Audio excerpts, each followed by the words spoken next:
Hi, everybody.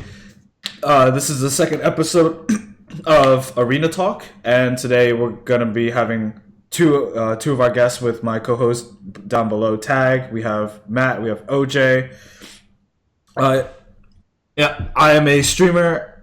If you guys don't know me, I'm an educational streamer, Esopa, and I'll have Matt take it away over to my right. I'm Matt Rutledge from Mastery.gg. I'm the founder of Mastery. And I come from a more business development background. I currently work for a company called Village 88, which is a venture capital firm and tech incubator here in San Francisco. And I do a couple things for them. I advise on business development for companies that we invest in. And then I also lead business development for some in-house startups. And Mastery is one of those. So we launched Mastery, which is an esports coaching platform back in September, exclusively in Clash Royale. And we were in a really unique spot being the first endemic sponsor in Clash Royale. And I had the pleasure of working with a lot of great people in Clash Royale, Orange Juice, Nova, a lot of great people for exploring different sponsorships to promote Mastery. And that kind of led us down the path of working to cultivate and be a catalyst in growing the esports scene in Clash Royale. And we launched our esports team representing Mastery.gg a couple months ago. Esopa, one of our flagship members for that. Yeah, Yeah, my had, boss. had a lot of good success with that. I think since we've launched, we're either the number one or number two team in terms of prize winnings, which is really exciting for a new organization like this. So really exciting things going on there. I've also advised RPL, the tournament series RPL, and worked really closely with Chissen and Drew to get the new season up and going. And then we just recently announced we're launching a clan system to support our professional team too, in a really interesting partnership with Super Magicals. So really widely involved here in Clash Royale. So I'm excited to be on the call here. Yeah, well, welcome. Thank you for being on the call. Yeah, thanks for having me. Ooh, my voice. All right. Hey guys, I'm SirTagCR, and I'm a streamer on Twitch. I've recently hit 400k cards won, and I'm a part of the pro team at Nova. That's me. Sup everyone, it's OJ. I just have a YouTube channel. I really like game mechanics and all that stuff. I have like a gaming background where I just really obsess over game mechanics and all that stuff. And when I'm playing the game, I see not just the mechanics, but how they coded those mechanics. And what I see, I like to simplify on my channel. So I don't really talk about things too in detail, but I do simplify the concepts. So that's basically what I do. Yeah, definitely many. Well, I would say that you're probably the gateway to if people want to like learn Clash Royale, really learn Yeah, it. that's awesome. Yeah. Sure. So, all right. I guess let's go ahead and dive into some topics. The first one, and probably the biggest one that's happened this week, is that balance changes were just passed by Supercell, touching on cards like the P.E.K.K.A, Poison, most notably, and it's been already kind of making ripples in the scene just on those changes itself. What do you guys think about the changes so far? Good, like them? Don't like them? Do you think they were a little bit rushed, not rushed? Whoever just wants to take it, I guess I really liked most of the changes. I thought skeletons were very underused, and I liked seeing that fourth skeleton. Something so satisfying about seeing that fourth one. Yeah, really, But it is. yeah, the main things that I've noticed after playing a lot in this meta is the poison change has definitely impacted things the most, in my opinion. I think the poison change has allowed Graveyard to come back in the game, and especially like the Executioner nerf coupled with that. Poison does a lot better against pumps that are placed in the middle of the map or in the middle of the between the towers than Fireball, because there was a spot where you could still place the pump in the middle and it wouldn't get hit on the weakened tower. And Graveyard now coupled with Poison takes 3 ticks to kill minions instead of 4, and that's a significant change. So minions are definitely a lot worse against Graveyard, and the Executioner nerf where it's not going to be used as much, and especially after the bug fix where it would hit skeletons behind it, Graveyard's going to be very popular and one of the best win conditions in the meta again. That was actually a stealth nerf too in the Executioner. This balance update actually reduced its area, and what they did was they pushed his initiation range forward by like 0.2 tiles, and the return of the axe about 0.1 or something like that, or yeah, 0.2. So when it returns, it doesn't quite splash everything in the back right now. So that was kind of like a ghetto fix. Yeah. Yeah, that's something I didn't really mention in the video. Yeah.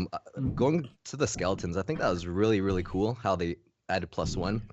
Some people might argue with me that there's no such thing as power creep because you can just adjust the numbers and all that stuff. But when you introduce completely new cards like an Ice Spirit, you can't just nerf a 1 elixir card to oblivion because that just directly competed with the skeletons. So I'm really glad to see it's +1 again. Yeah, it just feels satisfying to play. I mean, yeah, and the way it splits is just, it just makes so much more sense. Yeah, exactly. The 3 always felt a little bit off to me, and I guess like I just like chuckled too when they touched the skeleton army. They said like, oh, we're gonna take it away again and add it to the skeletons, and you know, it's just good story, I think, for some reason. It's fun to see. Yeah, but talking on the whole competitive thing, yeah, I think that right now we're taking, so last meta before this patch, it was centered around Rocket. It was centered around big spells like Lightning and Rocket, Lightning, Rocket, and Skarmy. I believe Skarmy probably was really huge in that. Formed a bunch of the decks, but now with the Executioner getting nerfed, with Poison getting stronger the way Poison is, I think this is not the Poison that we were thinking of. I think this is a different kind of Poison. I think this one favors more aggressive decks, and I don't think it really helps people who want to play archetypes like Minor Poison, which is aggressive but also needs like ultimate defense to work. So yeah, we're seeing Graveyard as probably a top tier card now again with how this Poison works. There's not really that many great answers. People would probably tell me that Valkyrie, what's that, Knight is good, but I'm sort of questioning it after having played it. I think you still get a lot of damage on yourself. What's that? The new Poison isn't even that good against Graveyard itself, right? It still does damage to you. Mm-hmm. I was actually pretty surprised because I didn't have access. They didn't change the values in the developer build. They just didn't have time to release it for us. Yeah. So for me, my video is all theoretical, where it's like, all right, so theoretically, the poison ticks will do 70 damage per second now, so it'll kill skeletons in 1 tick. So then in my video, I said it was a hard counter. And then when the live build launched and I tested, I was like, oh, no, it's still gonna do like 300-400 damage to the tower. But I mean, it's a decent counter, but it's not the hard counter. Yeah. I think that's going to be a challenge here in the new meta, is to be able to find Graveyard counters that don't die to Poison, because those 2 cards are going to be coupled pretty often here. Yeah. Yeah, I was there aren't actually many cards like that. I was actually a little happy that what I thought was going to be the hard counter. I was like, great, so Witch and Poison. Witch is going to be a soft counter, and Poison's going to be a hard counter.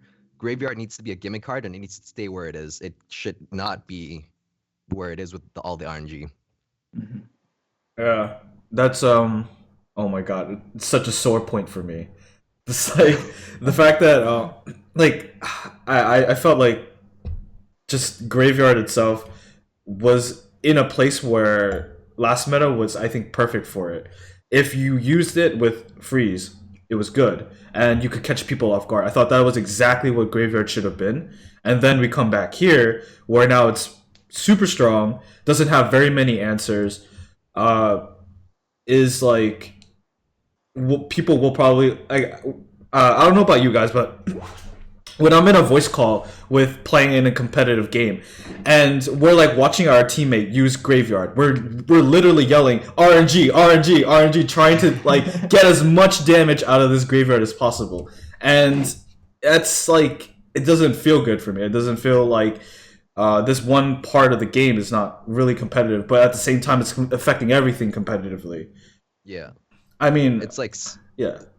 It's like sometimes when I'm facing a Graveyard and it's like, all right, I have my my log hovering, and it's like, do I need to send this because there might be a skeleton that might be that might spawn on the edge where my Executioner is not going to clip it. Yeah. So it's like sometimes I might need to log, sometimes I don't. It's weird.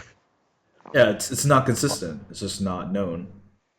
Can't help Also, it. like in a lot of practice games that I've had, every like 100th game or something, there's always going to be that one skeleton that ventures off into the king tower for like apparently for no reason whatsoever, and it just ruins the game.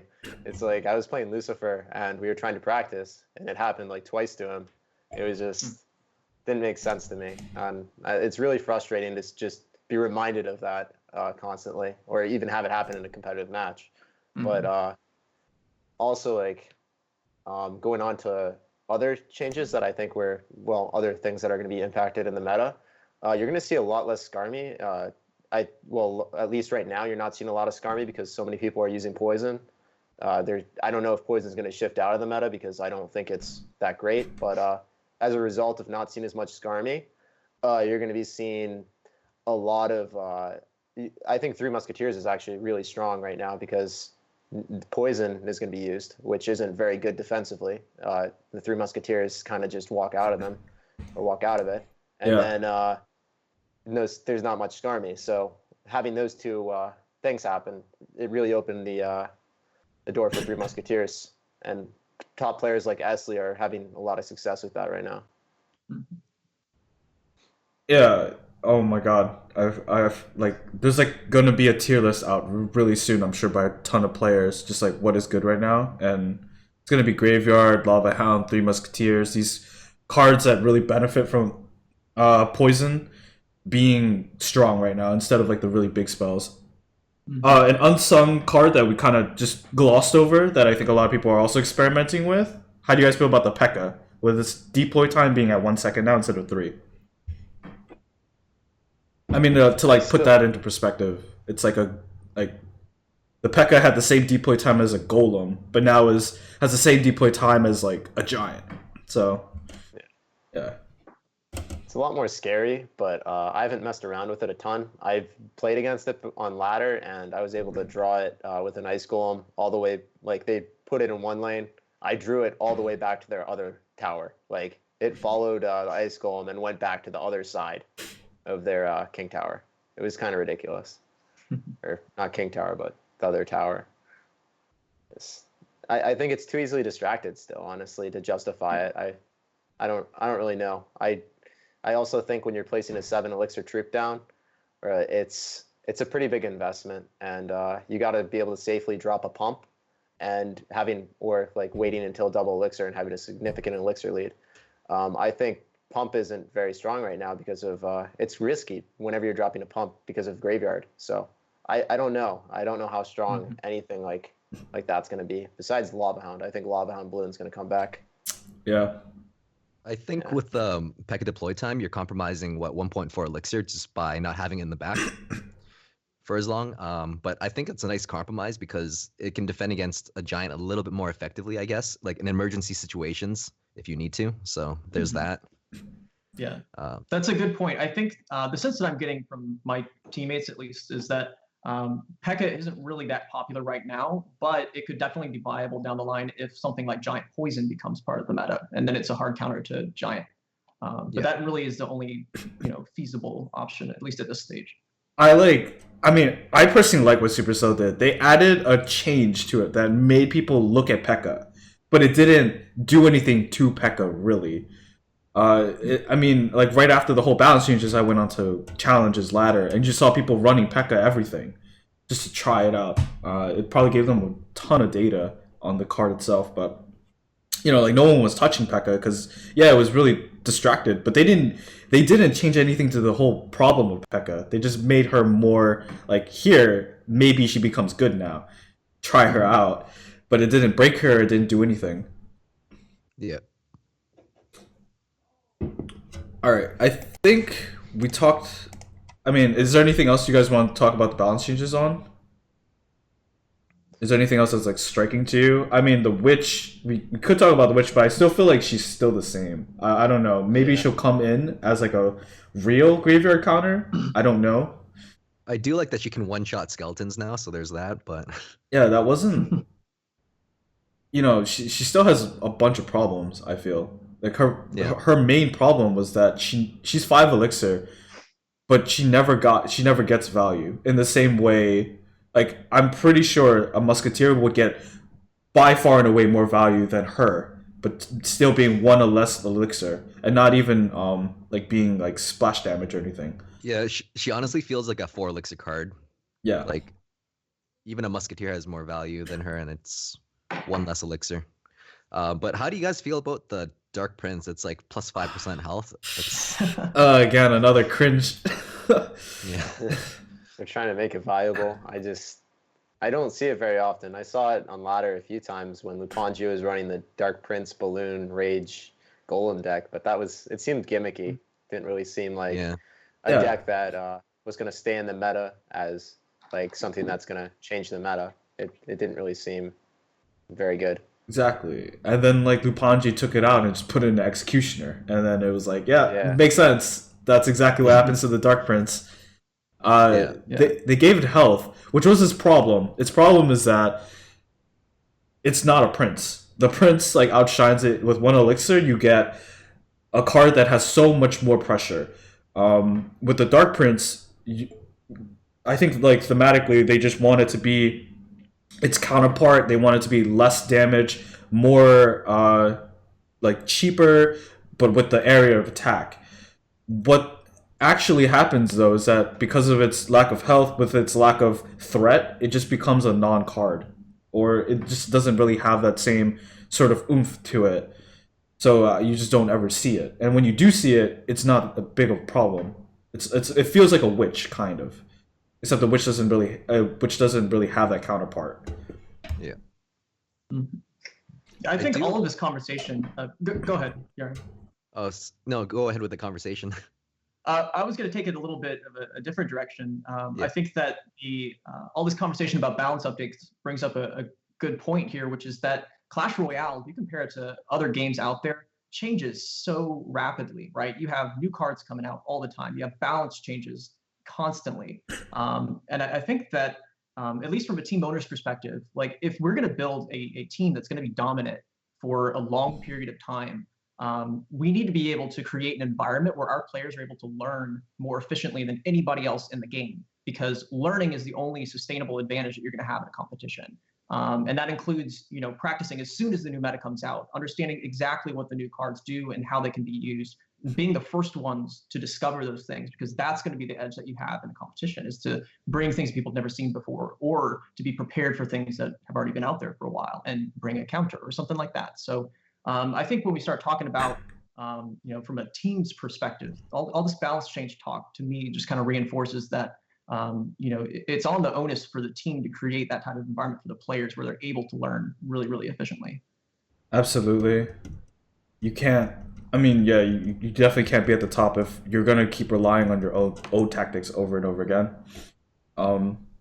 Like most famously for me, when Backstab was at King's Cup, at the top 8 or I don't know, top 16 or something along those lines, he came to the competition with the best deck. It was Graveyard Graveyard Elite Barbarians right after the change, and he stomped everybody. Even though they eventually started to copy him, he practiced with it over and over again and was able to take an entire competition away. Yeah. It's definitely about that pinpoint. Just like know it. You have to know it. It's really cool how you say your team has to be ahead of the meta, Matt, because when I spectate the matches that you guys play, you guys are literally playing the decks that are going to be meta next week. So it's really cool how you guys are that ahead. I really admire that. If you look at all the big competitions in Clash Royale, like let's just take the last few here, right? You mentioned Backstab in the Crown Duels where he took that title, right? Mm-hmm. That was right after the Elite Barbarians came out, and people were still discovering how to use them. It was like, what was it, the day before that competition, which is crazy, right? Just to have the meta be shook so much. And Backstab, in my opinion, is the most adaptable player in Clash Royale. And I've seen this from watching his stream. Like, you can just feed him a deck. It doesn't matter what it is. He's never seen it before, and he will immediately be able to play it at a high level. That's a really, really rare talent. And so to me, it was no surprise when he won that tournament with an Elite Barbarian deck. Yeah. The second place finisher was Odyssey, our player at the time, and he ended up bringing a deck from the previous meta that he was really comfortable with. And he won for a few different reasons. One of them, though, was because the other players that brought Elite Barbarian decks didn't quite know how to use them, and they made a lot of mistakes. And I think that it showed in the quality of the play. So that was the crown jewels. You take that a step, further, right? CRCS just recently, the Nova tournament. Our team, the Mastery team, had great success there. We finished second overall and first in North America, and we did that because we perfected the executioner style decks. We actually got beat by Elite Gaming, right? Esopa, you know this, right? We got beat by Elite Gaming leading up to that series, and we won through the losers bracket to get back up, but we lost to these executioner decks. We took that, we studied it, and we brought that to the next round and adapted and ended up doing really, really well there too. And I think that that's really a clear theme, and it's something that teams need to take account of. Yeah, I mean, just like touching on it really quick. When we talked about it last week, but in CRCS, the meta was so quick, and it was really Miner, Tornado, Executioner beat everything. And when we lost to EG, it was because they all ran it, and not all of us could run it, so we just lost. And then fast forward a few hours later, there was another competition. I'm not sure what it was, but we were all watching as a team, and we just saw people still running Giant Graveyard. We still saw people running Lava Hound, Hog Rider, and we were mind blown because we had just seen this tournament where no one was dominant with any of those cards because they just automatically lost to Tornado. And it just put everybody at a handicap. If we were sure that if we were in that tournament that we were all watching, we would just get number one because we knew the meta, we knew what was super strong then. Balance changes. Well, I mean, they come. I'm happy that Supercell is really invested in the game in terms of this too, because they're just some games don't have it, some games do. Let's see. So, have you guys had a chance to take a look at the Supercell forum discussion at all? There was here, let me try and bring this up. Screen. Let me jog you guys' memory. It was developer questions like, will we see a new card rarity above legendary feature updates? Yes, yeah. Legend trophies, the whole clan chest being moved over. Do you guys want to talk about this? Or pretty self-explanatory, I think. I thought it was pretty interesting, the legend trophies, how they're gonna compensate for those when they remove them. I think it would be really optimistic to say that they'll give you a gem for every legend trophy. I bet you it'll just be 1 gold or something. Yeah, I don't think it'll be anything that... Well, they can't do something that is very valuable. If they do something that's very valuable, without saying it, you are rewarding the people who have only been in the top 200 for many seasons / win traders or something along those lines. Obviously, there are people who earned the legend trophies and would like a real reward, but I think it's better to find a middle road in terms of rewarding players for something that in the game didn't really matter. I don't think anyone takes a look at legend trophies. Actually, you open up someone's profile and say damn, let me look at these legend trophies. It doesn't exist. That doesn't exist. Let's see. Are you planning to rework the tournament system? How do you guys feel about that? So they want to add in more challenges for people in the middle tier.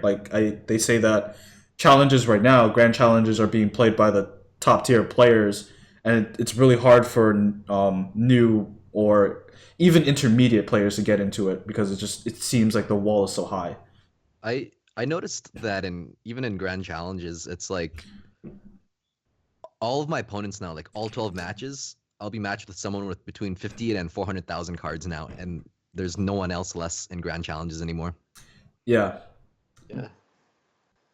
Today, I just played 3 matches in GC. All 3 of them, the first 3 were all 300k or lower, or 200 to 300k. That's so common now. Yeah. And I recognize the people I play every time now. It's ridiculous. Yeah, me too. I mean, I like it. I like it. I still feel though, I'm being matched up until maybe 8, 9. I still like I'm being matched up against like 2000s, 3000, but in general, I know the feeling you're talking about. When I look at my competition nowadays, they have much higher cards won, which is great, but I can see it being really oppressive for newer players. It is.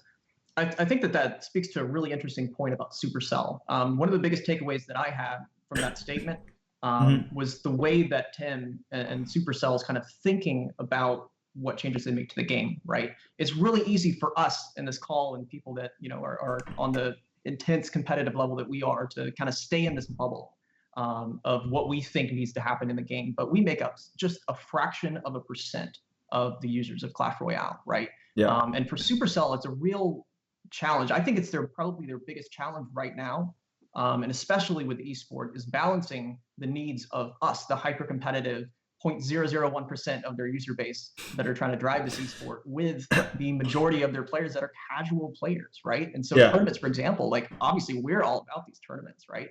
But to the average person, that's a bit intimidating to be going against, the Esopas, the Jakes, the Yarns. So I think that that's a challenge. I don't know what the answer is for Supercell. They're definitely aware of it, and you can see that it's something that they're trying to do the best that they can. And I think that they deserve a lot of credit for that. Like, there are a lot worse game developers out there, right? Like, we could be stuck with Niantic or something. I think Supercell's done a phenomenal job, and they deserve credit for that, to listen to the users and make changes that I think are really good, right? But it's still a balancing act, and they don't have a clear answer for how to balance, or weigh both user bases. Yeah, I think that brings up such a good point. It's like, if they do focus, I mean, we have an example of focusing on like high tier gameplay, like really complicated stuff.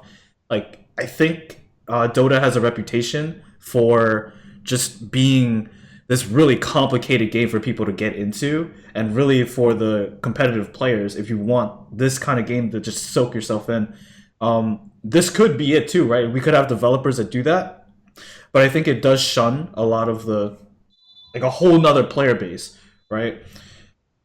And I agree with you that this is probably the hardest problem right now. How do we balance the needs of everyone so that we can get a healthy game environment going?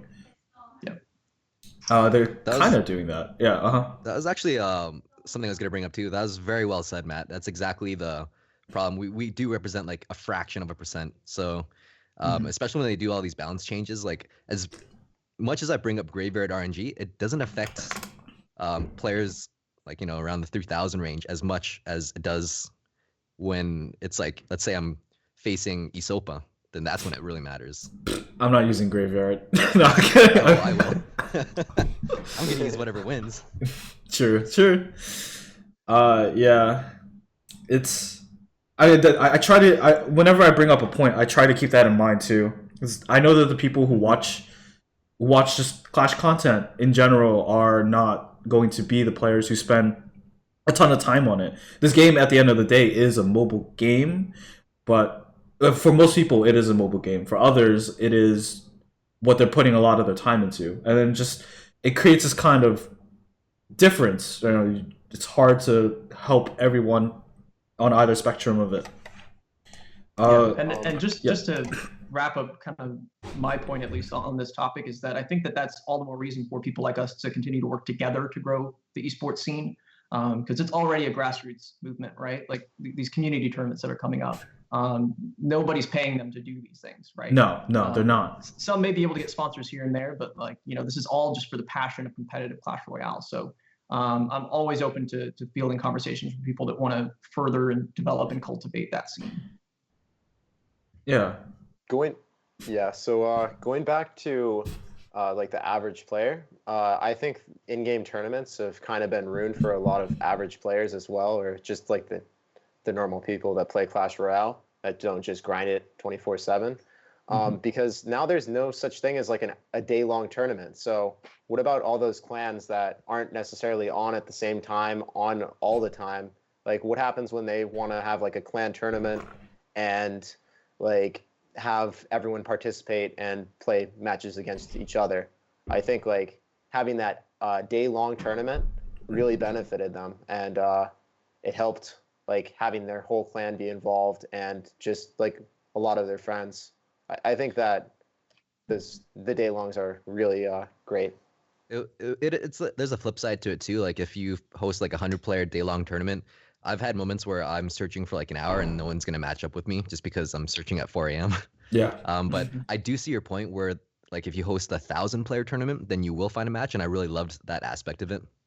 Yeah. But my opinion is that the tournaments never had a place in the game. Just they like the 1,000-player tournaments were in such high demand, but they would cost $1,000. And as someone who's been hosting a lot of the tournaments, it's just very unreal.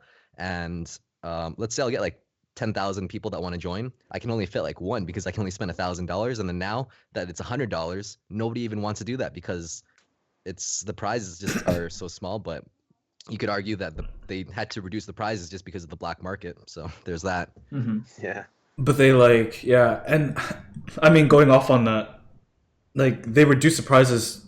I feel like Supercell is like a company of really extremes. They go to the extreme of when 50Ks are great. Yeah, it costs $1,700 to throw one of these tournaments. And now we go to present, and the tournaments, yeah, they still cost kind of a lot, but the prizes for it are almost negligible. Nowadays, we're gonna throw 1,000-man tournament so you guys can kind of enter into a new bracket, into another bracket or something.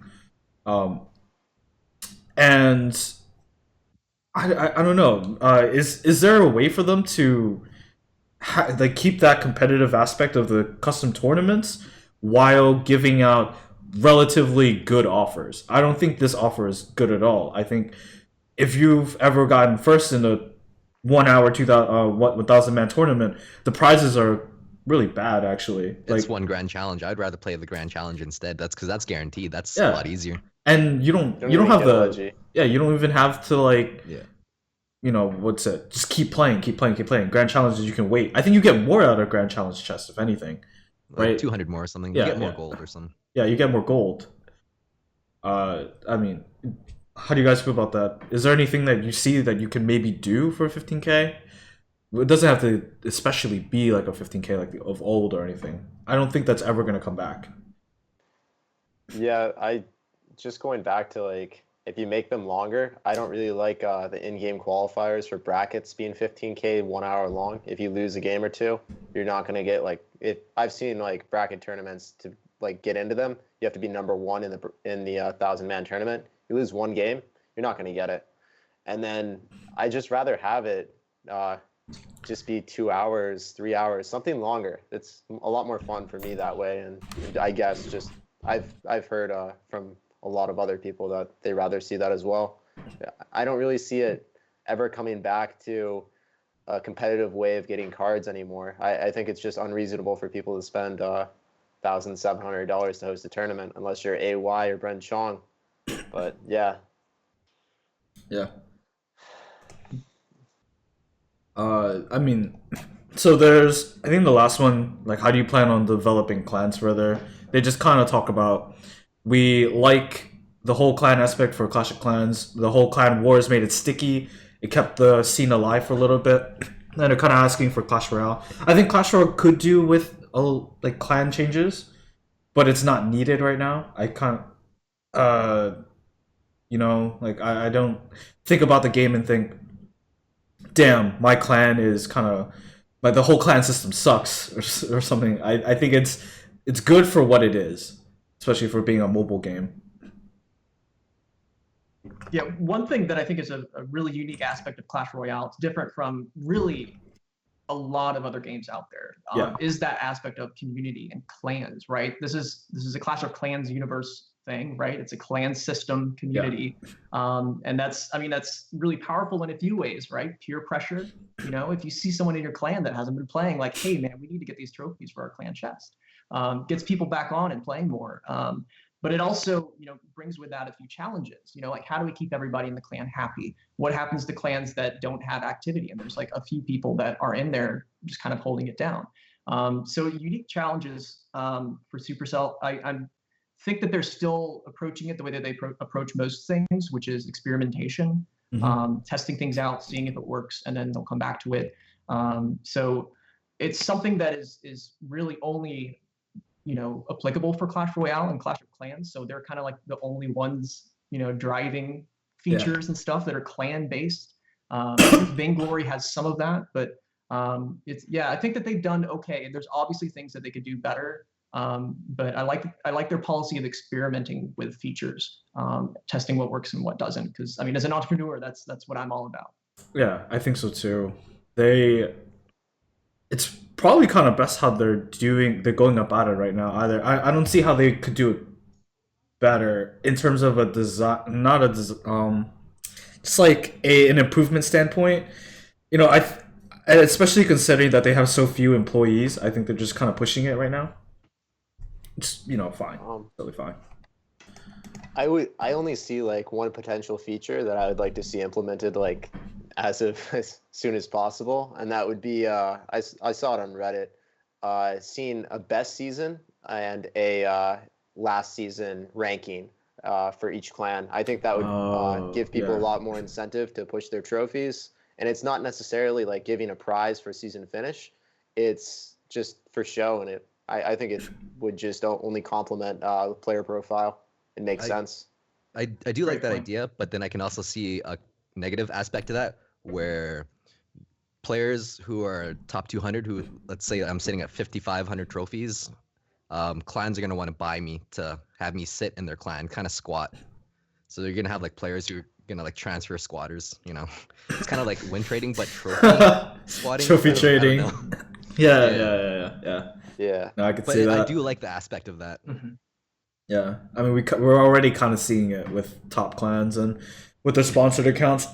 You're not allowed to move these accounts out of those clans because you need to finish in them. Makes sense, right? You're pushing for this clan, so you better be in this clan to be up on the leaderboards.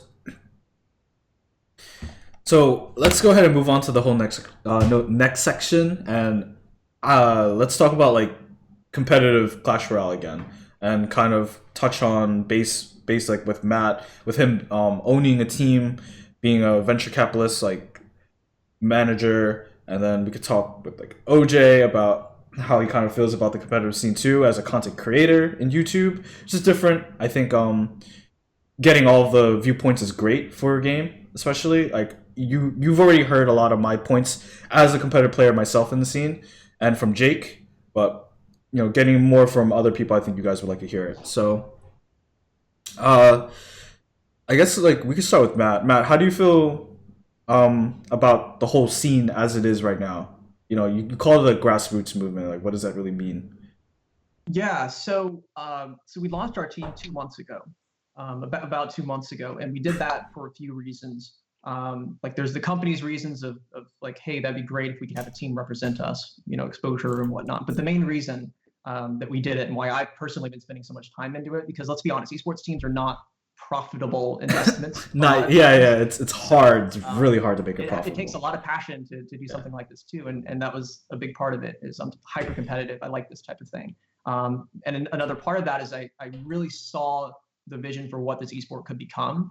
And we're starting to see that here. 2017 is going to be a huge year with multiple big tournaments lined up, 6 figures for prize pools and a lot of them. So I think we're just on the cusp of it really gaining traction, which is so exciting to be someone that's really positioned to capitalize on that when it does happen. And because of that, you're seeing a lot of players that are trying to position themselves also. What's the best environment for me to develop my own talent as a player? Mm-hmm. And that's one of the biggest focuses that we've had as a team. And Esopa, this is that I've made it very clear from the beginning that it's my job as a team owner to create the best environment for you. And that includes working with people that are equally as skilled as you are. That includes people, that have that same dedication and devotion to staying on top of their game because of all the constant changes, right? We want people that don't see practices as something that they have to go to, but like they're the first ones on the call for the practice because they can't wait to discover the new meta. And I think we've done a phenomenal job with that. I'm obviously really happy with the caliber of talent we have on our team, but what I'm most proud of is our players' commitment to excellence. And so that would probably be my advice to any other esports team or clan here that's trying to become competitive is hold that standard for yourselves And if you can get a bunch of people that have that type of mentality together, what you're going to create as a team and as an organization is going to be really, really special, because everybody's going to make the team better. So, in order to, have created this competitive clan, yeah, I think like passion was definitely needed. It's not like anybody who goes into this grassroots game or grassroots in general is looking to make money. If anything, if you're looking to make money, you'll probably fail right away. But for you, I know I asked you to think about this earlier, but I just want you to paint a picture for us, like what does it look like if this game gets off the ground? What does it look like if the game doesn't? What do you do then? In like both situations, and how do you kind of approach it as a team owner, as someone who is passionate about the esports scene and is looking to grow it with like everybody else?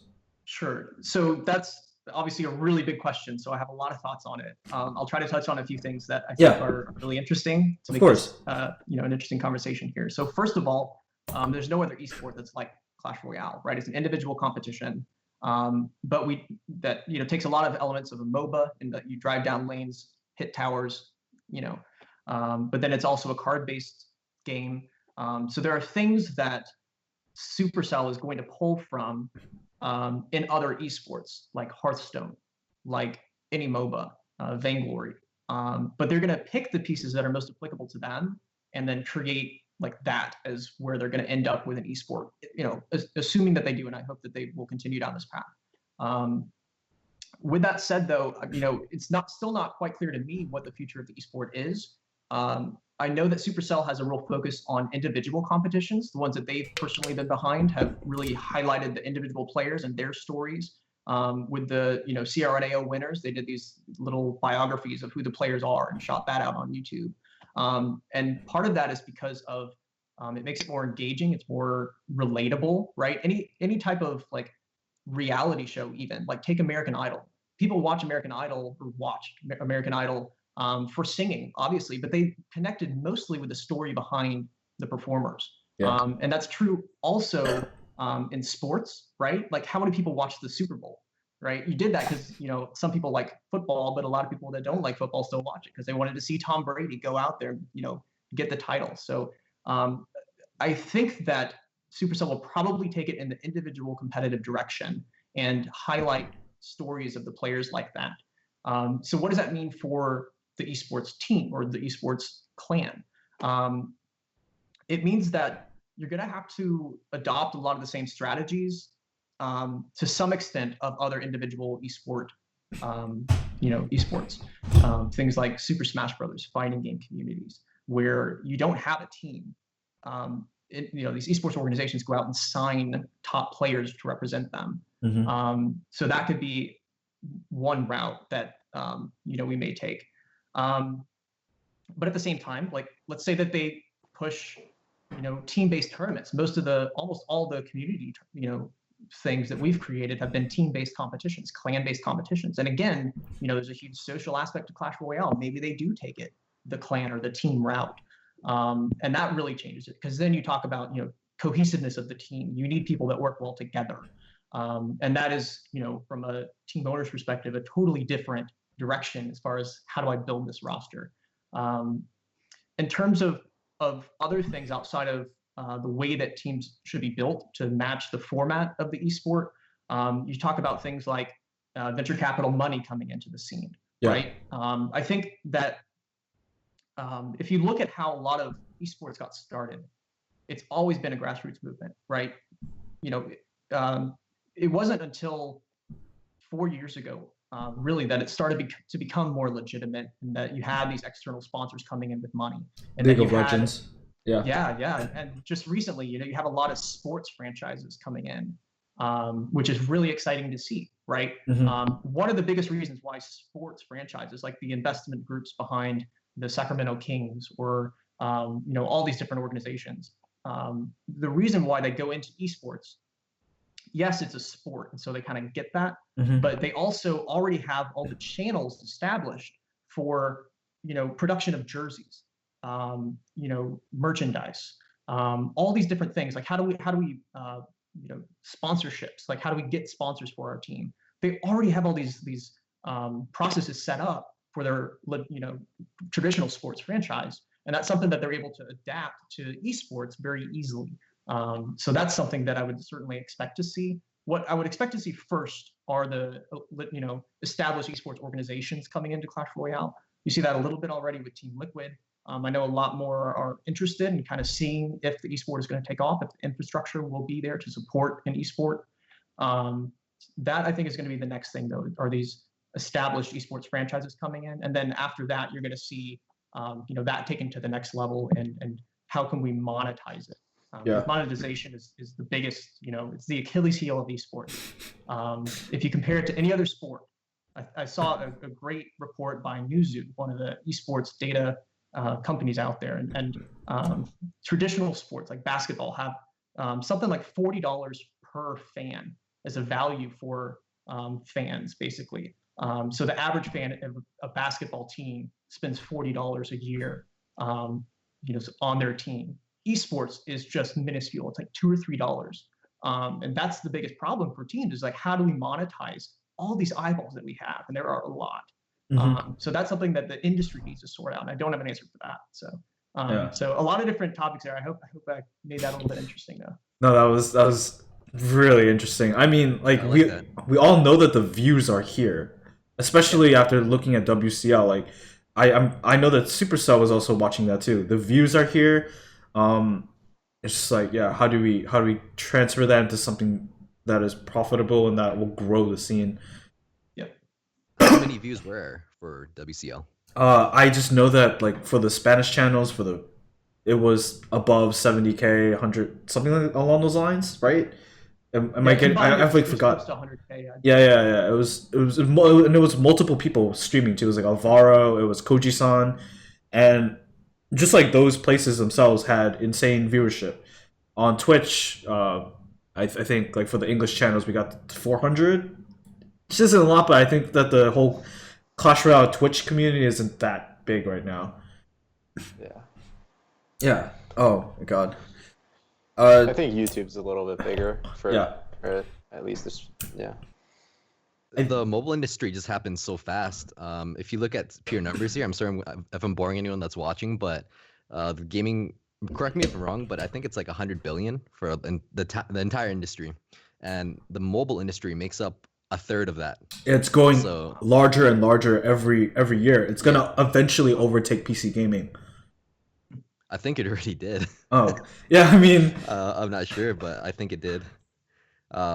It's just so crazy, and I would love to see the esports model just kind of transition, just like how Dota does, and where like they have their in-app purchases or whatever, and that kind of contributes to the total prize pool. So like Dota obviously pays out like $1 million, and it's nutty, and I would love to see that kind of element into Clash Royale or something like that. But there's so many different ways, like Matt was saying, like there's so many different paths you can take, and this is such a new scene. So it can go in like, I mean, it's not like you can pay someone to tell you what do you think the future is going to look like, and they'll be right. I 100% sure they'll be wrong. No one will know, because this is different. This is not PC gaming. This is mobile gaming. It is a card game based. It is using a whole different monetization model. It's like a whole different frontier, and which kind of surprises me that Supercell didn't put like or before this didn't think of this as an opportunity to build it into an esport. Because we know that the viewers are here. We know that people spend money on this game a lot, and if you keep this game going for a long amount of time, you make more money in the long run. I would just think. Oh man. One cool insight too is for the Supercell team. I had the pleasure of meeting a lot of the members, and it's really cool how they approach the game, where they don't even think about the monetization model of it. They're just like us, where they really enjoy games and they really enjoy what they make. So at the end of the day, they're trying to make a good game without regard. Like they're not gonna balance a card just because it's gonna make more money. That would destroy the system. Like I love how they don't take money into consideration when they're balancing stuff. So it's like they're balancing with a clear mind. Mhm. Yeah, Which I I think forgot you what can else I was gonna definitely say. feel. Yeah. So touching on that, OJ, I know that you are a big YouTube content creator for Clash Royale, and that a lot of people will have this understanding. Well, they think that. Oh, sorry, my voice. They think that you might be like a. It happened again. You, they think that you might be like a Supercell employee or someone who is Sorry for the directly in. loudness. Yeah, just like directly in contact with them, that you can change anything and everything. But Nah, I know that you can't. You're. It's not like you're a mouthpiece. You're the same as other content creators, right? And you just get like the same information. You just present it differently. yeah, Fox Media can't influence how bills are passed or anything like that. They just kind of, present the information however they like, I guess. Yeah, yeah. So I mean, another question would be, if I mean, what would you like to see in the future? Since you are on the side of strategy for this game, like your channel is going to be centered around it. So if this game does take off in a competitive sense, like what does that mean for you? I'm still gonna continue doing what I do. It's just there's so many balances, so many new cards. I just love every time they release a new card. It's always a new element to the game.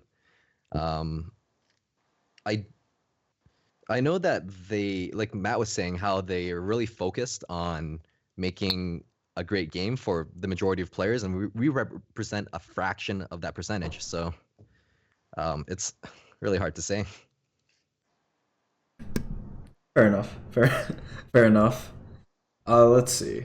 Yeah, Do you mind if I branch off of that a little bit and throw yeah. some Yeah. ideas out there? So that's a huge, obviously, it's like one of the biggest challenges for them from an esports perspective is how do we Mhm. balance the needs of these two customer segments? In my opinion, there are two things that I would like to see in order to help do that. I think that there's a way to bridge those two customer segments in a way that's better for everybody, and that's to think about what's in between that, the intermediate player. Like, how do we get a casual player the information in front of them to maybe, hey, maybe I should take this a little bit more seriously, or like, hey, I don't just spawn troops anymore. I can actually think about what I'm placing and where I'm placing it. And one thing that I think that would help them in doing that is by providing some information for them in app about basic strategy and tactics. And it's something that they really, I feel like, is lacking. It's something that Vainglory does really well with tutorials on individual, champions or the characters in the game. I'd Uh, love to see something in the app about that. On the profile, when you click on the card, it has the stats and stuff. But then, hey, maybe there's also a video from Orange Juice explaining how this card works, how it should be used, and stuff like that. It's a very, very simple thing to implement. Benefits everybody. Um, I think so Another too. Oh my thing, god, it's a great idea, by the way. Keep yeah. going. Another thing I would like to see is at least this was my experience when I learned the game, and what I get a sense of the communities on like Reddit and stuff is that a lot of people just don't even know what to do. They throw a deck out there. They're like, hey, is this good? Is this bad? I would like to see more data being made public from an API, something that League of Legends does. Like, you have champion win rates, you have just information about things in the game, and you provide the people with the information, and then they can do such creative things with it. If Supercell released an API about game data, and they can only add what they're comfortable adding. It doesn't need to be much, but the community would take that and just thrive with it, I feel like, and create some really interesting stuff, plugging into the data from the game, and maybe able to really, dig down into it and be like, hey, here's a combination of cards that we haven't thought of before, but based on the statistics, this could possibly work together or something. I don't know what the end product would be, but I'd like to see the community be given a little bit more role in creating stuff. Yeah. Oh. Devil's advocate here is if let's say they publish those stats and Executioner has the highest win rate, has a 90% use rate, and has a 100% win rate, then, or like not 100%, let's say it's just really high. Right. That's gonna skew the newer players to use that card, and despite it, let's say it's not actually that good, but it'll kind of influence the way people play too. And that kind of, I feel like that might hold back the meta a bit. Like you're saying how your team invents new decks, but for the mass of the players, that's going to kind of limit the way the meta progresses with that kind of data. That's true. That may be information that's more valuable to people like us that would but really on the peak of the competitive scene. But yeah, that's a good point. I do like your points too. Yeah, necessarily overused does not necessarily correlate with overpowered, and I think from that viewpoint, it would be hard to like show the best or the most used cards and the highest win rates with certain cards. I think it would be really helpful if they put out some of the highest win rate Grand Challenge decks or something along the lines of that for people to get the hang of and try actual decks, because it's really hard to go suggest decks and tell people, hey, go look at the top 200 for decks. A lot of people in the top 200 have fake decks. It'd be really nice to have those statistics for people to look at some of the higher win rate Grand Challenge decks and be able to copy those immediately. But then with that point is, if that happened, then we would see Giant Poison again, where 80% of the games are Giant Poison, just because that deck simply works. Like, I released a video today about how to use Poison Miner Battle Ram, and I've played 10 games where 3 of them were the same deck. So there's also that repercussion there, where if you have a public information about a reliable deck, then it's going to be overused, and it's going to kind of stagnate the meta. That being said, to add off your point, I really do like that idea, where if they had TV Royale for Grand Challenges, then you would have a diverse meta of decks that actually work. Specifically, a TV Royale that features 12 wins for the replays. So it's like, okay, that deck really worked when it mattered. Exactly. I want to touch on Matt's and OJ's point about just like information. I am clearly on the side of I want as much information as possible. In games of like League of Legends, you had OPGG, you had LoL Nexus, you had pro builds and everything. And the community, when you give the community a chance, no matter what game it is, if they're passionate, they go crazy with it. They'll build anything and everything. See that with Minecraft, see that with Dota, you see that with Halo 1. There's still people building maps for Halo 1 and just like making their own game modes and stuff. If you have that here, yes, you see newer players do take these stats like really seriously. If, for example, in League, you open up like junglers or something, and you see Lee Sin at the top, and a lot of newer players should never touch Lee Sin because he's just very difficult to play. And you get that you get that implication of it, and it would probably port in the same way as Clash Royale, but if you are serious about climbing, you'll find the content creators, you'll find the guides, you'll find the people who tell you don't play this champion. In the same way that in here you would watch like me, you would watch Backstab or something, and they'll tell you the same thing. Or you watch Yarn, and he'll just tell you like, oh, this is not good, this is good. I just think like in general, if you do like, that's one way to level up a community. Just have a bunch more information. You can have like companion apps to Clash that aren't made by Supercell. You can have sites where you can go to find this data out there, and teams and individual players would just make of it like what they will. It's I don't think it's ever like in a bad situation. I don't think anything could really come out of it where you look back on it and say, damn, I wish this information was never here. Well, one negative aspect of it, again, to play a little bit of devil's advocate here, is that if you do release too much information, people can create stuff like modding websites, and there are some things that you can do with information that does not have a positive impact. But yeah. I think just absolutely, without a doubt, you take a look at any game that has a public API, and there's a net positive benefit to the things that the community creates, especially in situations where the community is a huge, driving force. The way that it is in Clash Royale. I do think some information presented would be really good. Like a little bit of information, not too overwhelming, but just like enough, that'd be pretty good. Yeah, I mean, right now I just feel like it's just not there. Like the information is not there unless you play the game a ton, which is why you have a bunch of newer players going up and posting, just asking like, "Oh, is this that good?" They're not. I feel like a lot of times they're just not asking the right questions. Yeah, some information would be very helpful if it was published, but then some information wouldn't be, like how a hog jumps 4 tiles in the Z-axis. And it's like, how does that relate to anything? That doesn't really matter. It's like, that's more of an aesthetic mechanic. Yeah, sometimes it causes the Inferno to detarget, retarget, but like telling like millions of players that, it's just going to really confuse them. Yeah, but you can tell them, yeah, like, and on the flip side, you can also just tell them things that really do matter, like, Yeah, of course. you know, elite barbs at the bridge can be kited, is best kited by a tank, like a mini tank, like an ice golem or a knight. It's applicable in every circumstance. Yeah, and that'd be great. It kind of goes back to how, you know, how Vainglory has like these little tutorials and stuff, and I think it's just there are ideas that can definitely help push the game further. I don't know if they'll listen to it, but it would be great for them to have the ideas in their head, because they said that they have a bunch of it that they're going to eventually experiment on, and we'll have to see. Yeah, I'm pretty excited how the game's gonna progress. Just if you look at Clash of Clans, it's really iconic for its clan wars, but we didn't see clan wars for an entire year. So Clash Royale is in its infancy still. It's gonna be pretty cool. Yeah. I don't know about you guys, but when I saw the implementation of custom tournaments and 15Ks, like, respectively, it made me just really excited, because it was different, Yeah. right?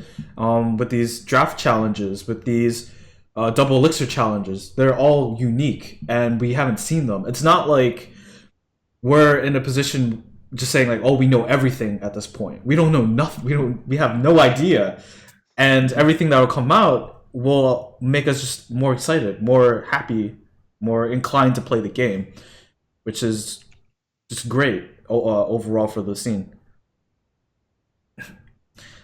So I think the next thing I kind of want to touch on is, so with just like clan building, team building, stuff like that, that's kind of happening right now. We had this discussion last week, but I kind of want to touch on it again because we have Matt here. On the topic of like Nova buying out all of the great players, all of the players who are in the scene, and, you know, having them push for ladder and stuff. And talking about AY and his incredible resources that kind of push a lot of newer teams and newer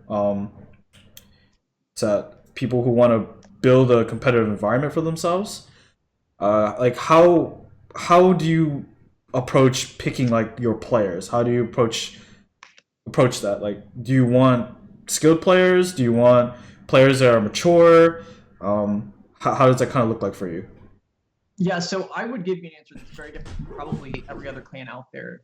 We are very intently focused on the competitive aspect, the eSport aspect of Clash Royale. We don't care about ladder position, trophy levels, anything like that. So when it comes to, you know, decision making on who to bring on to the team or in our clan, it's all about who would add to that community and that culture where we're learning faster than the competition, right? I mentioned that before. That's going to be our biggest advantage, and it's the only sustainable advantage that you can have to remain dominant in the game. Mm-hmm.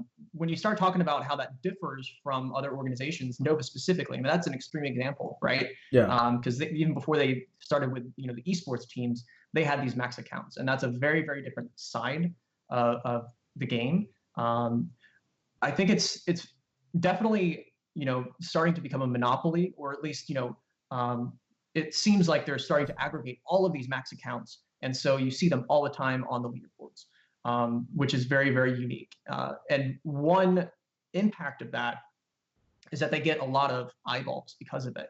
I mentioned that I was, you know, because we were one of the first endemic sponsors as Mastery, we were able to experiment with a lot of things. And one of the experiments that we ran with Nova was, let's get, you know, some top accounts on the player leaderboard into a Mastery.gg clan, and I'll be able to monitor the traffic that it's into our site, and then we'll see if that's worth a long-term investment and working together and stuff. And I think that type of exposure is going to be really big when Nova starts switching gears to monetizing things, right? Because again, from an esports organization, monetization is so hard. Mm-hmm. But they have a luxury that you know, almost no other organization has. There may be like a handful that have something, you know, somewhat comparable, but and that's the ability to put a ton of eyeballs onto, you know, their accounts at the top of the player leaderboard on TV Royale. While we ran that experiment with them, it was a 24-hour period where we had, I think, like 5 top accounts, 5 that were in the top 20. And during that day, I think that there were like 5 or 6 times where one of the players that was in our clan made it to TV Royale. And every time that they did that, they got, 300,000 views, 400,000 views. And that's just people that watched the game. Like, how many people were scrolling on there, saw Mastery.gg, but didn't click, We're talking about millions of people that see these parts of the app is really, really valuable. So from a sponsor's perspective, it's really easy to reach people on the peripheral of Clash Royale. Like, I can advertise on Twitter. Anybody can advertise on Twitter to people that follow Clash Royale. You can sponsor stuff on Twitch, on YouTube. That's all very straightforward. But the real gold mine from the sponsor's perspective is that in-app real estate. And that's something that Nova has that nobody else has got. Yeah, when Marcel P made top of the ladder with both his sponsored account and his regular account, he said that his exposure just blew up. His YouTube blew up, his Twitter blew up. All this is he just was more known because of that in-app property. He was seen by almost everyone, and that you're right. I think that Nova just preeminently holds that spot for this most extreme clan with a whole bunch of accounts with all of this all of this resources that no one else has. It's different. I don't think, when I think about other games, especially in their early infancy, that a clan like this ever really took over so dominantly. I think that's why I keep coming back to it, because it's so interesting. Yeah, it's different. I mean, talking about ladder a little bit, I just kind of want to touch on how ladder just finished. We saw CMC finishing impressively number 1 and 4. Well, number 1 on his Get Wrecked Mate sponsored account, and number 4 on his regular own just maxed account. Well, somewhat maxed account. And we've never seen that. We've never seen a player finish within one screen with 2 accounts in the top 10. How do you guys kind of feel? That's just nuts. Yeah. Crazy.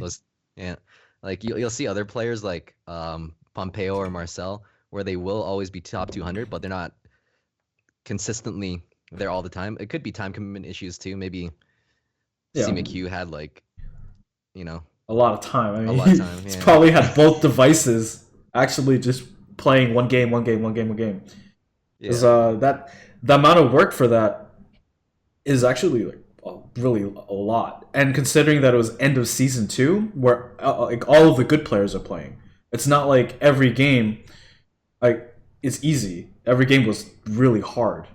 So for him to finish that high is kind of crazy. Yeah, going into the day for him, he was actually, last day of season, he was already up there, top of the leaderboard, so he didn't have to play very much. I think he played 1 or 2 games on both of his account every 2 hours, and most of the day he actually spent on CS:GO. I had him in my Discord, so I could see that he was on CS:GO for the majority of the day. Nice. That's crazy. Yeah. That's so crazy. He wasn't actually playing. He wasn't grinding the entire time. His philosophy on it was you don't play a lot, you don't tilt. So if you're playing a ton, especially up there, 1 game minus 45, that's 2 or 3 games to get back there. Yeah. Oh yeah, that's actually really smart. I should probably do that too. Yeah, tilt is very easy. Tilting is so easy up there. I could see that.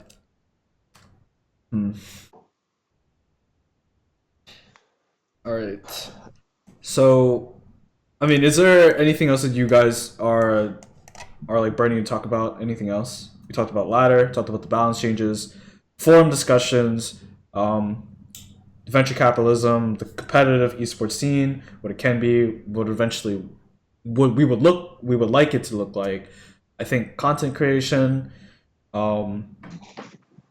I know, Yarn, you're just going to keep coming out with videos as more content is produced in-game, and you're just going to be pointing the players in the right direction.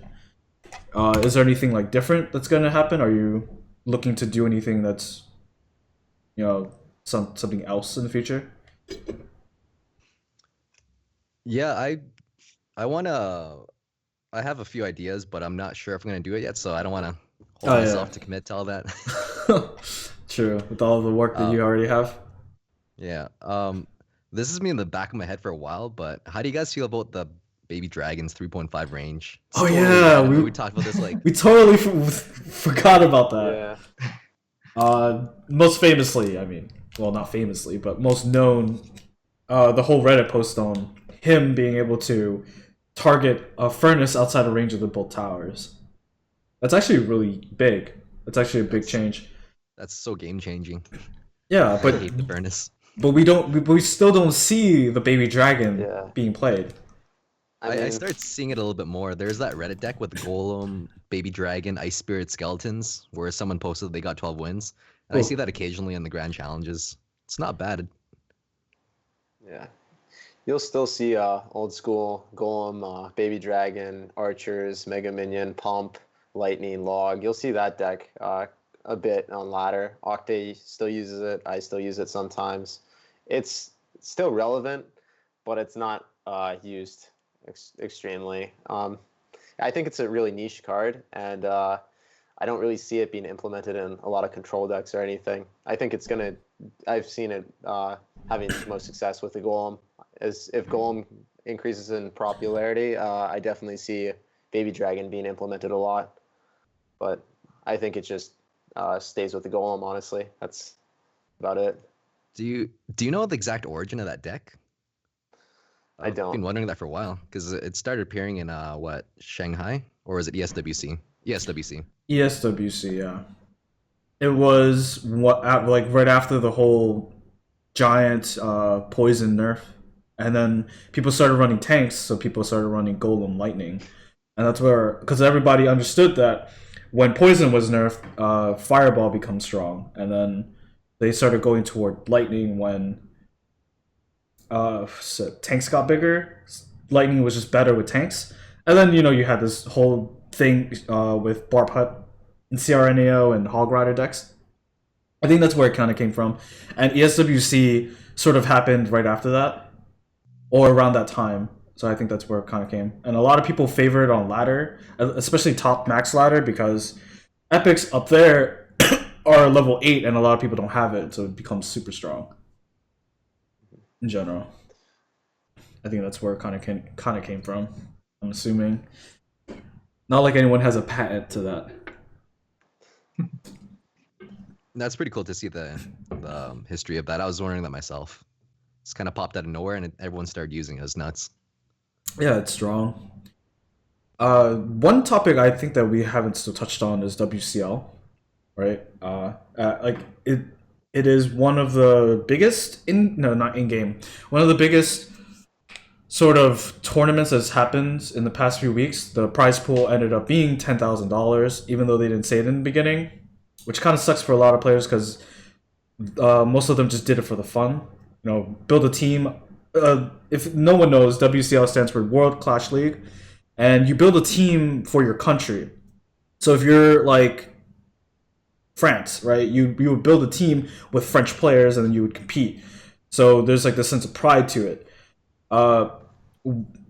What kind of happened with the U.S. is a little bit different. So U.S. got a team with players like C. Mahue, with Jack as their leader, and then at the same time, my a player named Baron von Bushy, he's the leader of U.S. Virgin Islands. He wanted to make a U.S. team too, but obviously you can't have two U.S. teams. So instead, he created U.S. Virgin Islands. Virgin Islands being a part of the U.S. He got clearance to be able to do this, so now you have two U.S. teams. What eventually happened was the U.S. team got knocked out 1-6 against Peru in the first round, and with U.S. Virgin Islands moving on. So eventually there was like an entire argument with a lot of players who were on U.S. In general, just asking like, why is Virgin Islands able to participate? None of us are from Virgin Islands, which we aren't. I think that's important to say. I mean, what do you guys feel about that? Like in the future going forward? I think that it's kind of limiting to have countries, because if you look at Canada, it's like 30 million. If you look at US, it's over 300 million. Yeah. And France is like 60 million. But in respect to the players, to have one single team being represented by 300 million people being represented by that one. Obviously, not 300 million people play Clash Royale, but that's just the higher ratio of players do play Clash Royale in the States. Exactly. So Yeah. I think it's that it should be based on not based on that kind of system exactly, if you know what I mean. Yeah. Like you can have other teams so. Take for example, let's take China, because China is huge, right? Let's say China wanted to participate in WCL. Would China be represented by just 10 players? I'm pretty sure there'd be a China Hong Kong, or there would be like a like a Hong Kong team, like a Beijing team, like something along those lines, right? It doesn't have to be particularly here's the China team. Yeah, like US East Coast, West Coast kind of thing. It could be like that too. Yeah. I think something like that probably should have been implemented. Although, looking back on it, at the beginning of WCL it was really rocky. The management wasn't that great because there was a lot of talking in chat. There was a bunch of that kind of stuff, but we don't have to go on that. I think the competition overall was really strong, even though it was done by countries and not teams. And I think something like this kind of competition would be good in the future too, to have a lot of pride. We saw in the finals of Mexico versus U.S. Virgin Islands, Mexico came out to cheer. They were insane. They brought a ton of eyeballs. They brought a ton of views to streams, to YouTube channels. And I just didn't see anything like that. I'd imagine if France got to the end too, like French fans would be watching in the same way. U.S. fans were watching us. I mean, what do you kind of see for that?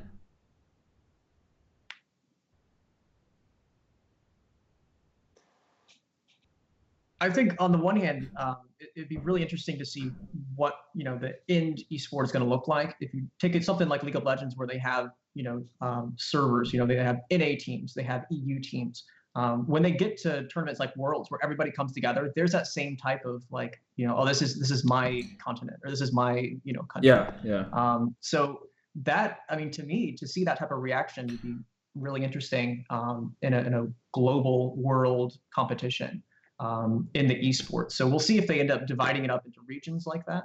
But that was definitely really exciting to see. Mexico really showed up. Yeah, I don't think people think about this too often, but this is a global game. You have everybody playing it. You have Japanese players on leaderboards. You have Mexican, Canadian, US, and not everybody is speaking English in the chat, even though we're like really specific.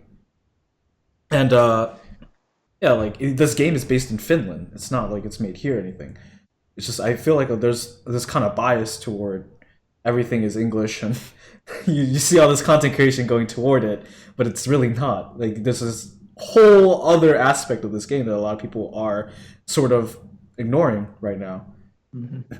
And I think eventually in the future, I think a lot of the money will be there. I think a lot of the content will be there in the future too. Yeah.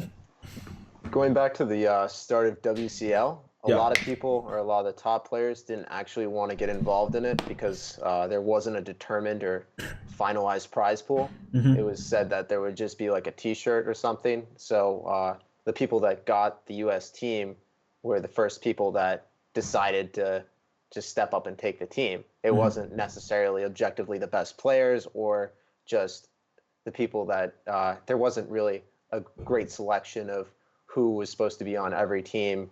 And I'd love to see in future more representation of the U.S., West Coast versus East Coast, or just some regional teams, honestly. I think it would be a lot better, give people a lot more opportunity. And I think it's going to be a lot better next season because everyone's going to know that there's actually a prize pool going into the event. A very big prize pool for what it is too. Yeah. Definitely. Yeah, Tag, I think that's actually a really good point that you brought up there. And I think there have been, a few other examples where the scene kind of got ahead of itself, right? Because this is still kind of a little bit informal. And And there have been examples of conflicts that have come up where, if the right policies or procedures were in place, this would all have been solved, right? An example of that is in leagues like CRL or RPL.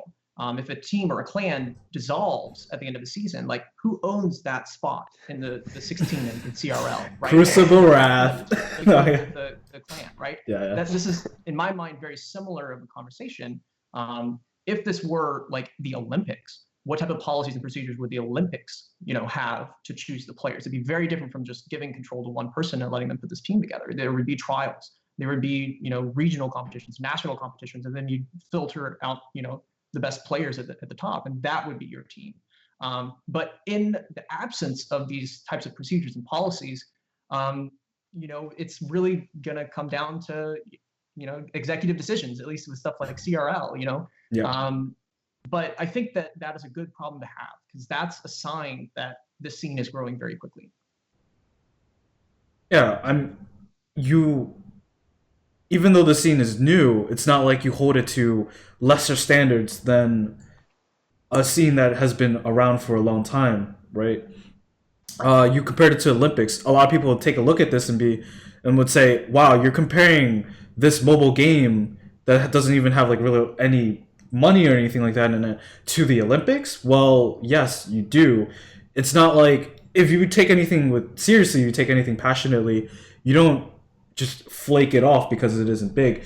Everything had to start from something, and everything eventually became big because people took it seriously and passionately. You go from the beginning, like as out the door as hard as possible, and you keep going, you keep doing. You don't walk outside and just like, kind of dick around on the sidewalk or whatever. I think there are standards that we should be holding ourselves up to, and I honestly, I don't really see that with a lot of the competition right now, but eventually it will happen, and eventually people will see the upside of, making everything as professional as possible. I think, yeah. Okay, I think that was a really great discussion in general. Do you have any last words on anything that we talked about? Yeah, I kind of have an overview of ladder and what's been happening because it's not very transparent. Yeah. Arab Union, it seems like there's a lot of speculation on the leaders not really, they're having some personal things and maybe potentially losing interest in the game. Yeah. So that being said, Nova hasn't had a ton of competition. So you guys have probably seen mega stars on the leaderboard, and that's an artificial competition for Nova. It's actually a lot of Nova's accounts in there, and it's not. I didn't know that. It's hidden. Oh, that's insane. Yeah, if you guys saw those accounts, they're Nova accounts. A lot of those are Nova accounts. Like, it's competition, but it's not really like, I don't know. I mean, it's not the same as another AY. Mm-hmm. So I mean, if you bring that point up, we have to think like, why are they going so far to create artificial competition? The leaderboards, if they really wanted to, they could flood the top of the leaderboards with just Nova clans, Nova accounts. So why are they creating artificial competition for, if that's not like their goal to flood already? I mean, it's just to motivate people to push higher in ladder, and there's no fun in it. Like if there's only one clan. Yeah. Yeah. It's still a game at the end of the day, right? Yeah. There's only 50 kings left, and that's about it. And it's impossible for anyone else to catch up because the relevant epics like the Executioner, they're not going to be maxed out by someone unless you're AY at the top of the ladder when a new card comes out. No one else has the money to do that for all those accounts in the clan. It's just not possible. Yeah. The amount of money needed to push an account high or keep it actually relevant, like there are tiers to max accounts. It's not like every maxed account that you get comes with the best cards. I've seen some max accounts that have less cards than my own account does, right? And feels bad, man. That's like, wow. Yeah.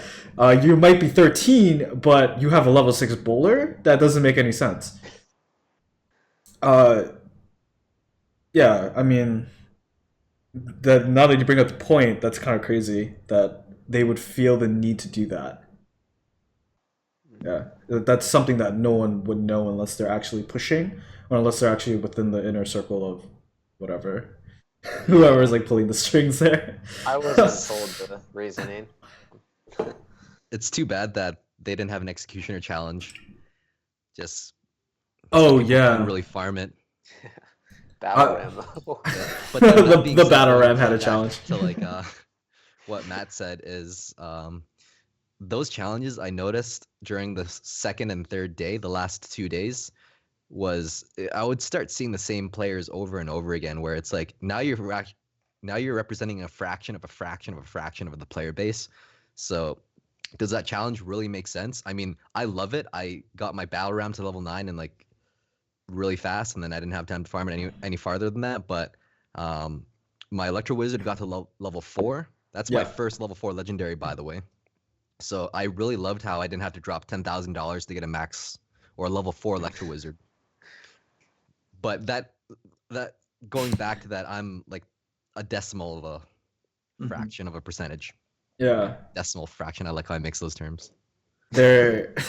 I mean, they released a response on that point too. They said that they wanted to keep the challenges going, but they're probably not going to be doing it with legendaries anymore because of what other players were able to accomplish, namely Pompeo, Sushi, Asian players, that they were able to no life the challenge and get like a level 5 legendary. It's I know it's great for the player base to be able to do it. I'm all in favor of having that option. Like if you're skilled enough to do it, that's like what Yarn is saying. That's a fraction of a fraction of a fraction of a fraction. I doubt any normal player would be able to get 12 wins 30 times in a row or something. Yeah, but, only 0.65%. Yeah, The player pool reaches that number. Yeah, then to do it consecutively is like crazy. But yeah, I think the reasoning for that was they thought it was unhealthy that a person would do that. How do you guys kind of feel? How do you like construe that? You know, I didn't sleep. Was that unhealthy? Yeah. I grinded a level 4 for myself, and then another person. So I don't think that's even the same as adding those together. I don't even think that's the same as a level 5, honestly. I don't know. Yeah, level 5 is a different level. It was during Christmas time, so that was just terrible timing. It was also like, you had your own meta within the challenge. Weirdly, it was all Elite Barbarian Graveyard basically, or Bowler Graveyard. It was all graveyard. Bowler at the end of the day, and then the last day it was Zap Bait. Yeah, it was just kind of crazy. Yeah. Just like the same stuff over and over again, which you kind of saw from Battle Ram Challenge too. Like I think were people running Battle Ram Challenge? I was running there's a lot of giant lightning executioner, minor executioner battle ram. Let me think. Yeah, I noticed that a lot of top players during the battle ram challenge, they said that the card sucks, and it did in the challenge because everyone had a tombstone. They had some had mini P.E.K.K.A.s. Everyone had at least 2 hard counters to the battle ram. Yeah, but after outside, I said that too. By the way, keep going. Sorry. Yeah, and you're absolutely right for the challenge because everyone knows your deck. They know one card in that deck, and they're gonna pack 2 hard counters to it because why not? You do have it. Mm-hmm. But outside of that challenge, I find that the card is actually really good. I've gotten 12 wins nonstop with the Battle Ram deck that I posted today. Yeah. Even on ladder, it's pretty viable around the 5,000 range for me with a level 9 Ram, just because my Hog is also level 9, so people don't expect it. It's a very cool card, but like you said, the meta within that meta is really, really limiting. It even influences how you look at the card, like the battle round. No one even respects it because of the challenge. Yeah, when I was playing my minor, I was playing a minor lightning variation on it, and like my advice to people who are playing my deck was to not use it. Just like don't use the battle ram. And I could see that. Yeah. Yeah, I never did use it. I just cycled my other 7 cards. But yeah, you're right. When you see like my teammates were using Battle Ram, they use this pocket graveyard Battle Ram deck, and people don't see it, but this card has a lot of synergies with other like, I don't know how to say it, like doorbuster cards. You know, like graveyard, what's that? Graveyard Hog, some other units like even Golem, because they like you only really have 1 defense. So the Battle Ram takes away. It can either take away the defense, or you can exploit that defense to get like this huge attack in. And the Battle Ram has like other kind of mechanics that people don't think about. It's a Sparky counter. It doesn't really act as 2 barbarians until it dies, so it can be used as a tank. There's a lot of just cool stuff. I think it's going to be a card that a lot of people start using, especially with your new video out. I've got to try out the deck too, see whether or not it can work for me. It is a minor poison, so I want to try it.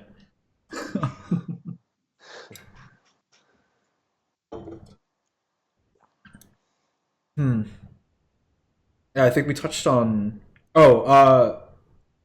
So what's it? Today or yesterday, we had a pretty big announcement on community tournaments with Clash Royale, Final Boss and Woody. Woody with his, I believe he calls it a Gladiator Challenge. Is it Gladiator or something along those lines?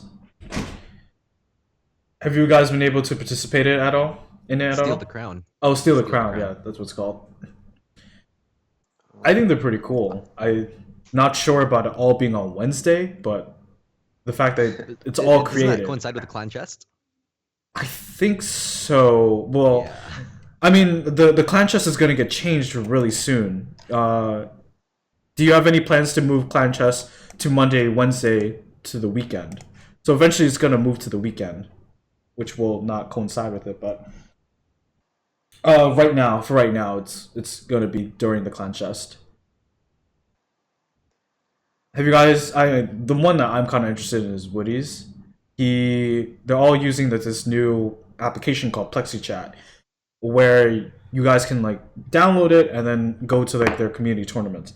The Steal the Crown format is pretty cool. It's like if you get picked, there's like a King of the Hill format.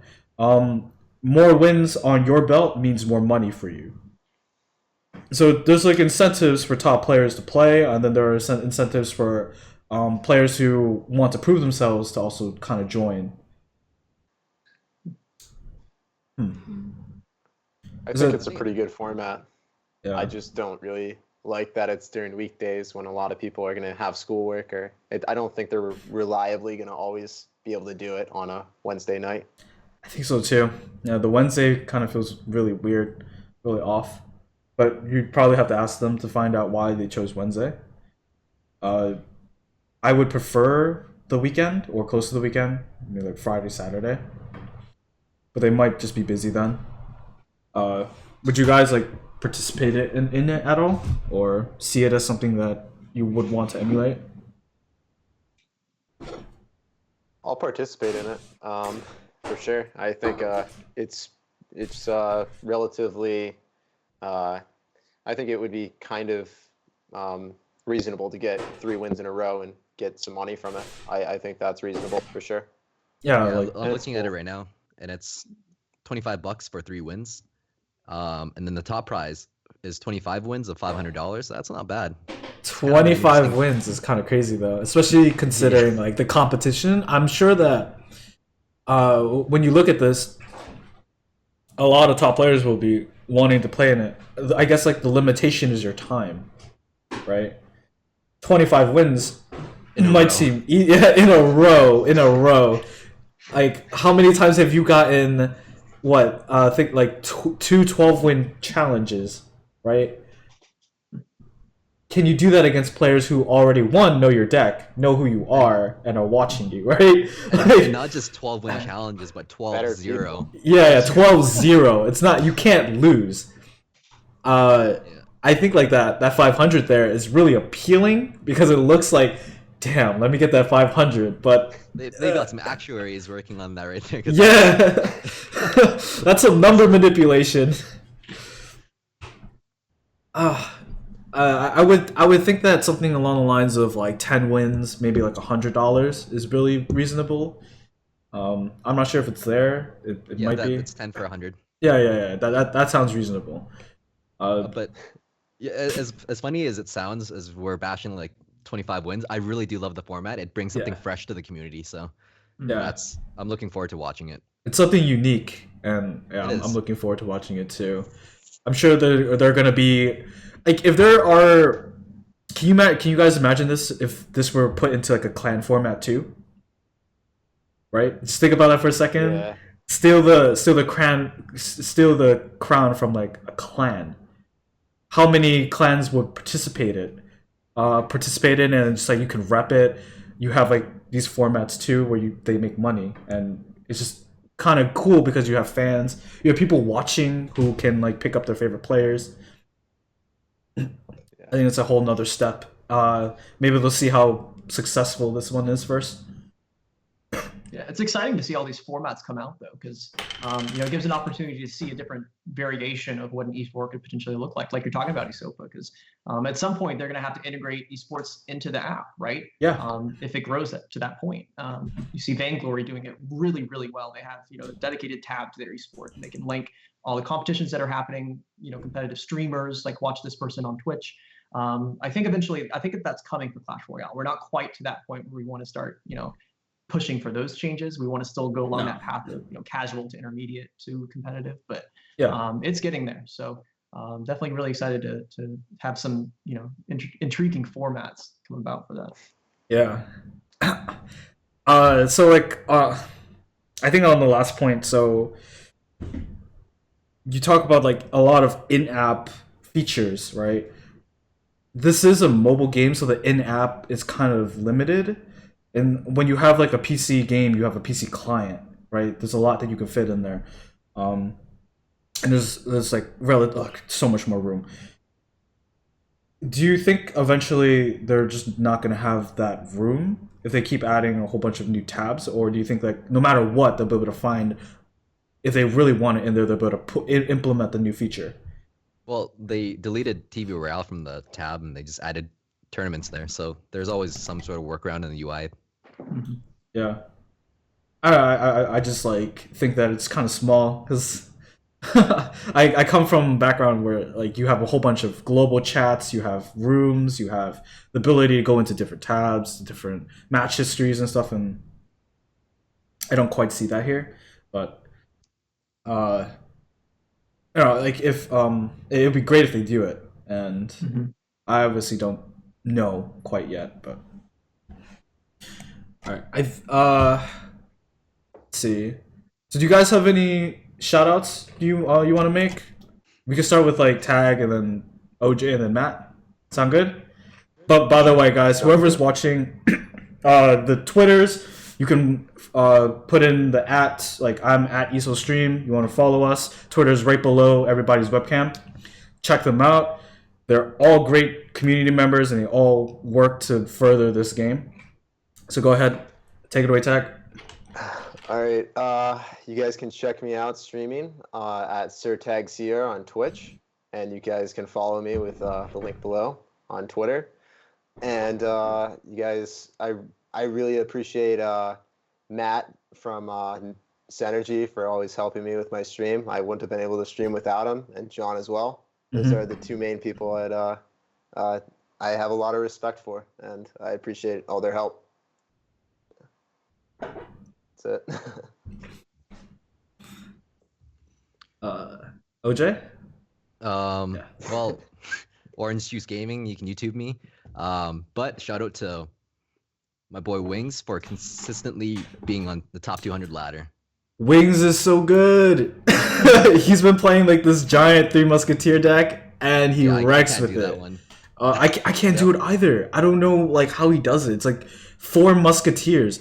And then when I try the deck, I go against Lava Lightning, and I'm sitting there like, what do I do? What happens here? So I drop all 3 Musketeers next to my tower, and they all get Lightning. I'm like, Yeah, this is exactly how I thought the matchup was gonna go. Yep. Yeah, Wings is great. He's a regular on my stream too. Participates in a whole bunch of tournaments. Matt? Yeah. First off, thanks for having me on, guys. It's been a lot of fun. So Of course. feel free to add me on Twitter. Anybody that's watching at MasteryMatt and at MasteryGG. And you can stay connected to our esports team and stuff like that too. And then huge shout out to the Mastery team, to the Mastery SM clan, and the new Mastery.gg dojo. If you guys are looking for a competitive clan system, we just got it up and running. It's pretty special. So it's been blowing up. Yeah, a lot of people. It's killing it, man. Yeah, I've heard. Yeah, and so like if thank you everybody for watching. This was the second episode of Arena Talk, and I think it's going great. We talk anything and everything Clash Royale here. If you want to follow us, we we release this video probably like bi-monthly, so we try to keep up on most current events. And yeah, thank you to every guest I've on here. Thank you for your time. Thank you for your input.